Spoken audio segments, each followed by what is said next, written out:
بسم الله الرحمن الرحيم وصلى الله على سيدنا محمد وعلى آله وصحبه وسلم. So inshallah today we're going to be going through this ayah in Surat Al Shura.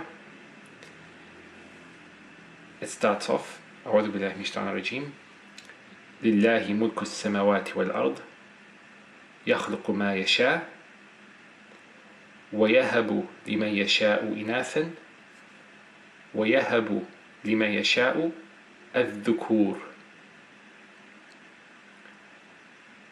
And it continues أو يزوجهم ذكرانا وإناثا ويجعل ما يشاء عقيما إنه عليم قدير.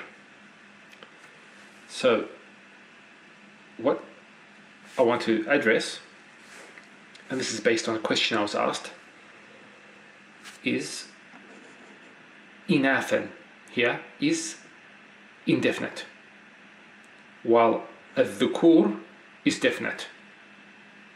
So we have the word for female indefinite and the word for males definite. So why is that? Well, first of all, it's talking about the genus.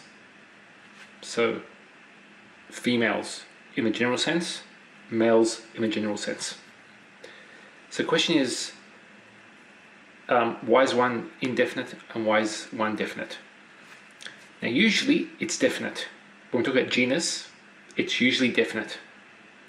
But there are instances in the Quran, for example, or in other literary works, where you can use the indefinite to refer to the genus.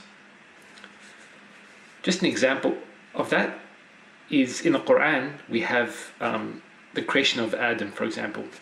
It says, for example, إِنِّي خَالِقٌ بَشَرٌ مِّن طِينٍ.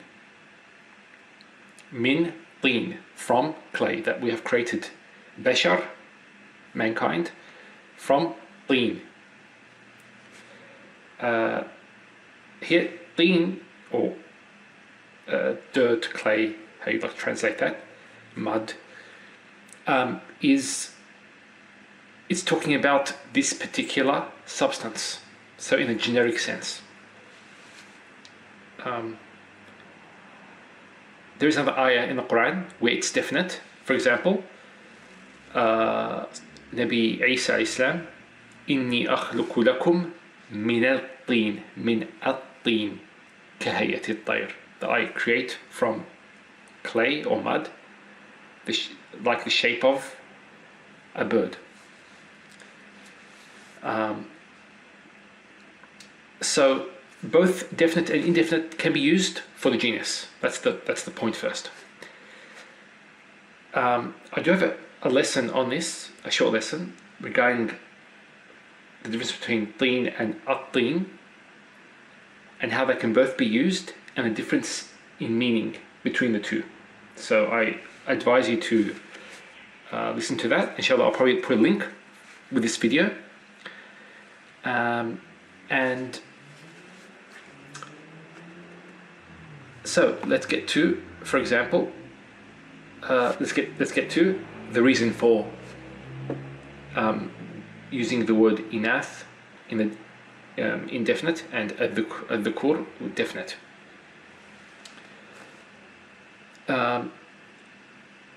So when the indefinite is used, what we're highlighting is that there's some ambiguity involved in this thing. It's talking about females in a general sense. But there's something that the speaker, when he listens to this, is not aware of.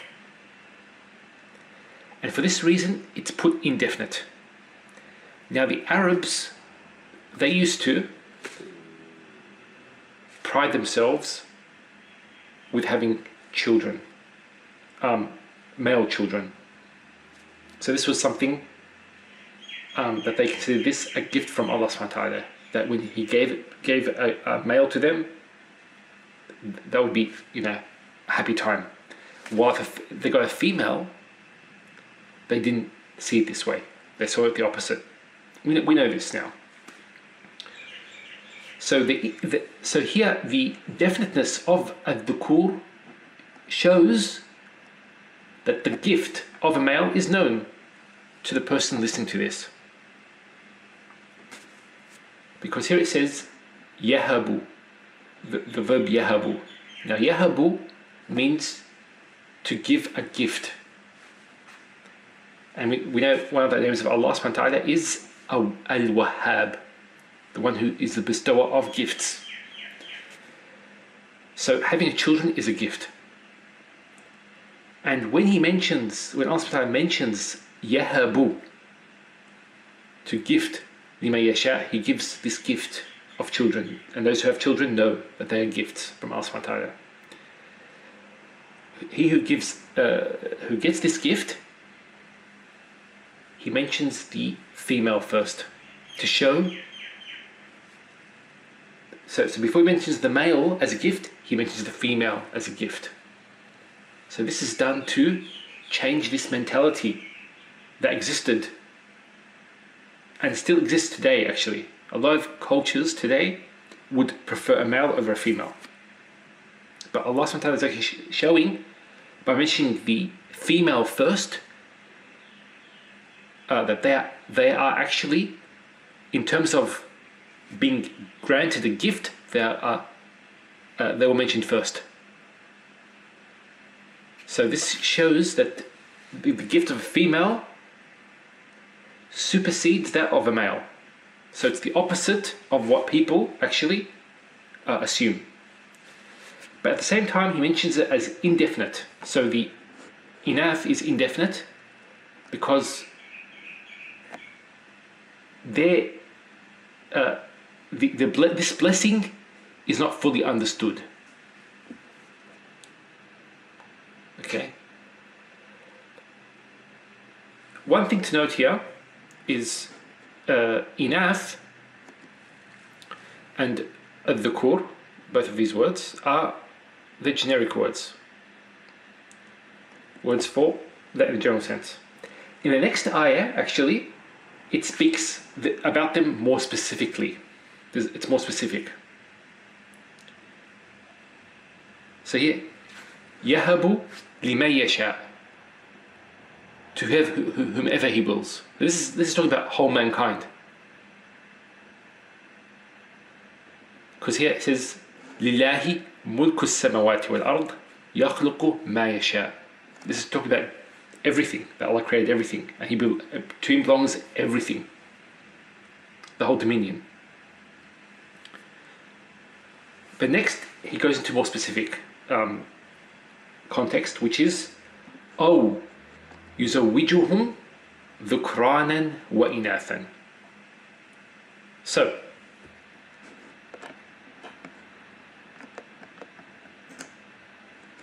here, dhukran wa inath, and notice the order is changed.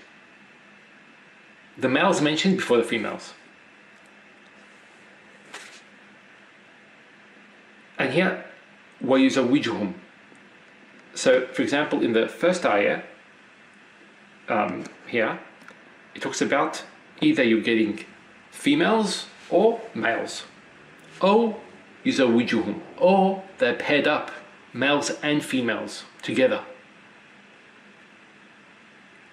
He pairs them up. Now,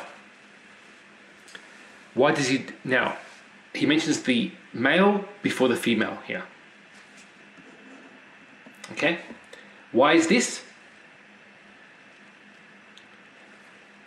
And this is usually what happens. The male, and this is based on the language, where males are put in front of females. This is throughout the Quran. So this is a normal grammatical rule, or you could say a normal convention, where males are mentioned before females. So that's just the way it is. But notice something.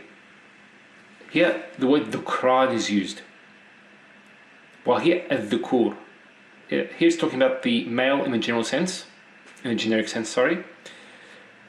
And here it's talking about the males. He makes both males and females.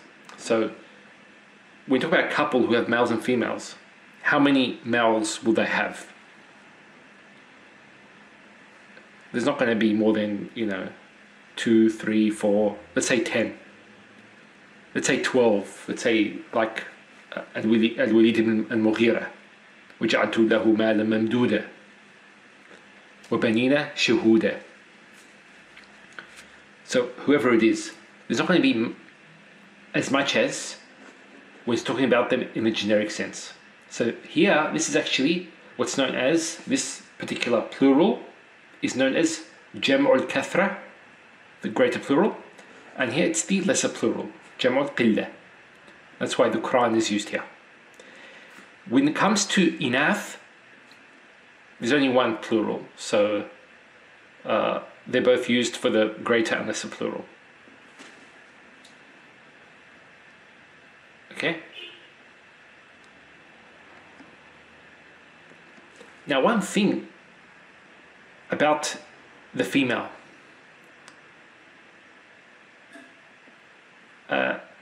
there's another ayah in the Quran which is very interesting, and it talks about, before I mention that point, one of the opinions given by scholars why the Quran is mentioned before inath is because in society the male is presented more than a female. So males are known through society, through their work, through their activities, while usually the female has a more, you could say, internal role, so to speak. Now, this obviously this is changing now with society, the West, but usually this is how it is, and that's why one of the reasons they actually gave for mentioning the male before the female. But in terms of being a gift, the female is mentioned before the male. So this is an honoring for the female. And getting back to the ayah that I want to speak about regarding Maryam alayhi salam. Just to get the context, وَإِذْ قَالَتْ إِمْرَأَةُ عِمْرَانَ رَبِّ إِنِّي نَذَرْتُ لَكَ مَا فِي بَطْنِي مُحَرَّرًا فَتَقَبَّلْ مِنِّي إِنَّكَ أَنْتَ السَّمِيعُ الْعَلِيمُ. Mention Muhammad when the wife of Imran said, "My Lord, indeed I have pledged to you what is in my womb."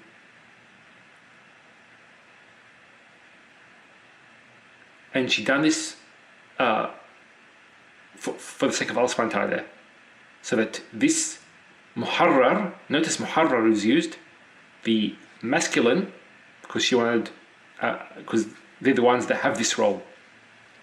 So even when she made the dua, she actually made the dua for a male or a muharrar, and she thought it was going to be a male.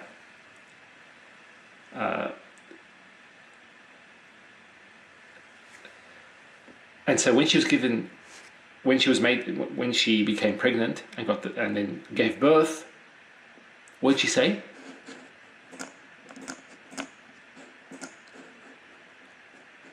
She said, "Inni wada'tuha untha." I've given birth to a female. So she was amazed, or you could say shocked, that if Allah accepted her prayers, how could she be given a female? So she was a bit, put aback, you could say. But then she said, وَإِنِّي. Now I've left this part out, this part here, this and that, for a reason. Because it's actually not her speech.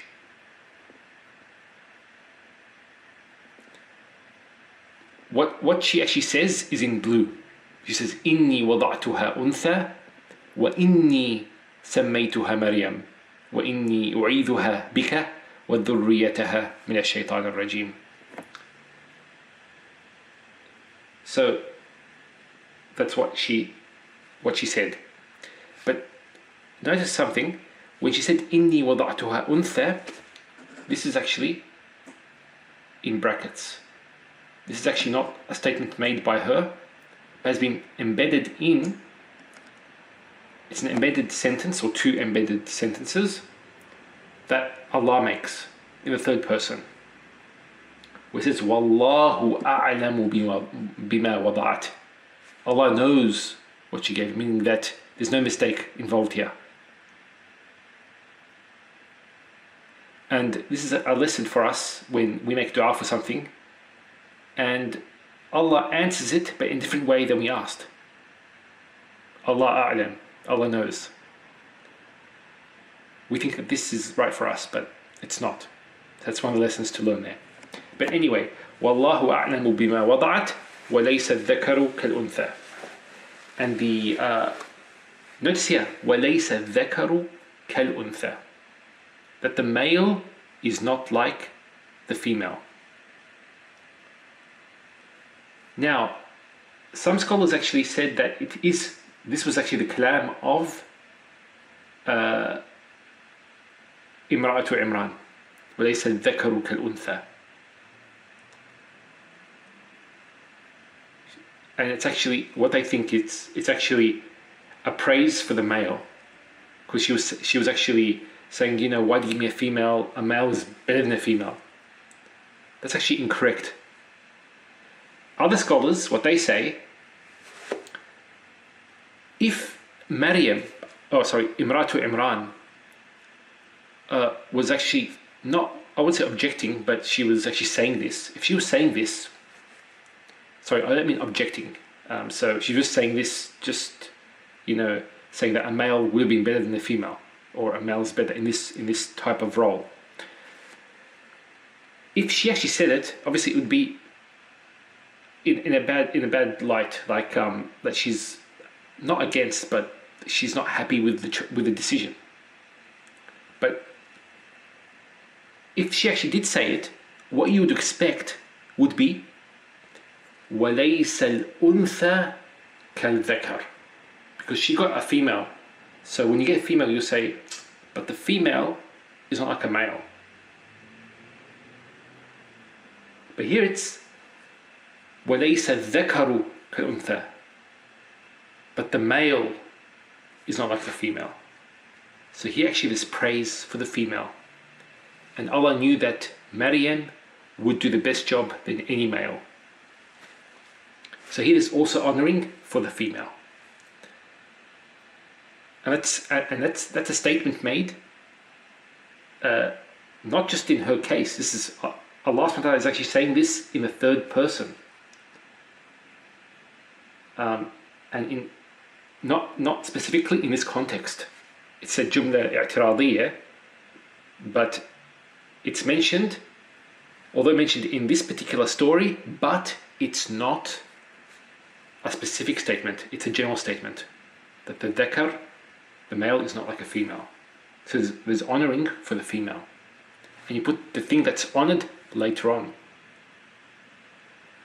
Just an example, for example, you could use, for example, an iPhone. And you're trying to, somebody's got, you know, another brand of phone. And you're trying to say, well, that an iPhone is such a great phone. It's the best phone. And you're talking about, well, he's got, for example, a Nokia. And you want to say that it's, you know, the iPhone's better. So how would you say it? You tell him, a Nokia isn't like an iPhone. You know, an iPhone is this and this and this. But you wouldn't say the iPhone is not like a Nokia. See the difference? You always mention the thing that's better after, not before. Especially in the context. When you're talking about the Nokia, and then you say, well, the Nokia isn't like the iPhone. The iPhone is, you know, just an example. So there's honoring here, and I think that's the end of the lesson. Yeah, so that is a jumla i'tiradiyya, Okay, and that completes the lesson. Wa sallallahu ala Sayyidina Muhammad wa ala alihi wa sahbihi wa sallam. Walhamdulillahi Rabbil Alameen.